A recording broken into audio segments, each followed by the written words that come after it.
Saudi Arabia ने तरदीद कर दी है इन रिपोर्ट्स की कि उनकी एयर स्पेस इस्तेमाल करने की उन्हें इजाज़त दी है अमेरिका को, जो ऑपरेशन फ्रीडम था। दूसरी बात, बिल्कुल यानी ना मेरे ख्याल से एक शिफ्ट आ रहा है थिंकिंग में, पूरी दुनिया में, सिर्फ गल्फ ममालिक में नहीं, कि जो अमेरिका जिसको पहले देखा जाता था कि एक बड़ा सबसे बड़ा मुल्क है, सबसे ताकतवर मुल्क है, एक सोल सुपर पावर है, इनसे अच्छे ताल्लुकात बना के रखने हैं, वो अब एक रियलाइजेशन हो रही है कि अमेरिका एक रिलायबल पार्टनर नहीं है सिक्योरिटी और मिलिटरीली, अगर आप देखें तो इस वजह से बहुत से ममालिक हैं, हम देख रहे थे कि रातों रात तो ऐसा नहीं होगा कि अमेरिका के साथ ये ममालिक जो है वो अपने ताल्लुकात ख़त्म कर देंगे, लेकिन जो शिफ्ट है वो हमें इस तरह नज़र आ रहा है। अब देखिए, इजिप्ट और यूएई के बीच में कॉपरेशन की बातें हो रही हैं, तो दूसरी अलायंसेस एक्सप्लोर करने की कोशिश कर रहे हैं ये ममालिक।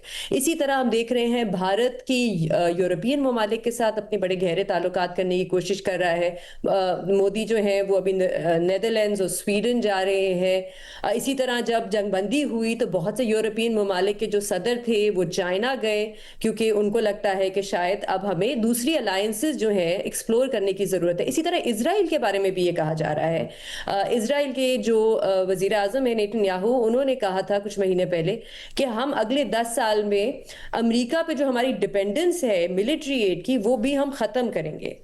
तो ये जो सारी अलायंसेस हैं, एक्सप्लोरेशंस हैं, इसका मकसद ही ये है कि अमेरिका पे जो डिपेंडेंस है सिक्योरिटी के हवाले से उसको कम किया जाए।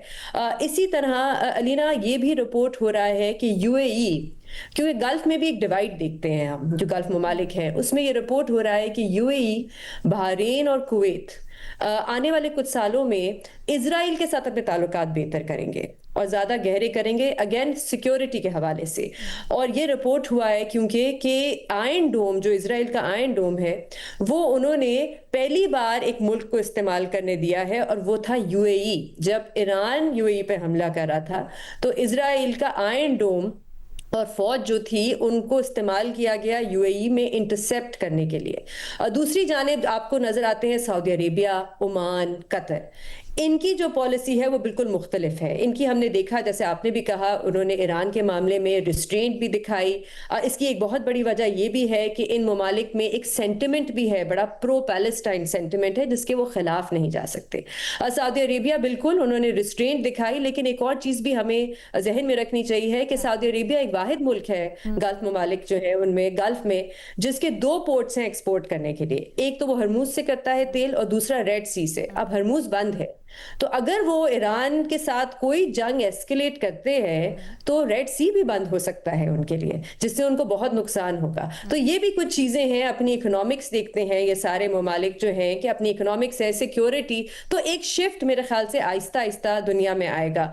लेकिन अलीना, ये जो इस वक्त हमले किए गए हैं ईरान पे, इसके बारे में मैं थोड़ा सा बात करना चाहूंगी। जो अभी कल रात वाला कर रही थी जी, कल रात वाला हुआ है तेहरान पे भी और हरमूज पे भी।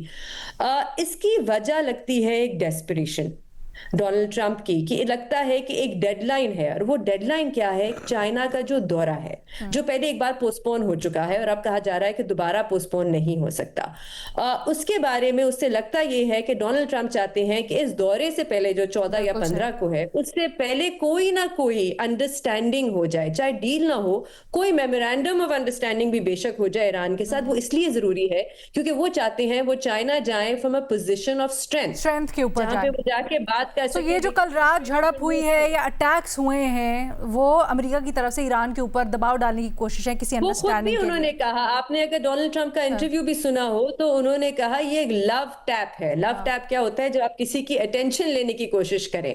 और उन्होंने ये कहा कि जल्द से जल्द ईरान को हमारे साथ बैठ के बातचीत कर लेनी चाहिए, वरना वहां पे उन्होंने धमकी दी, एक किस्म का इशारा किया कि न्यूक्लियर वेपन्स भी इस्तेमाल हो सकते हैं।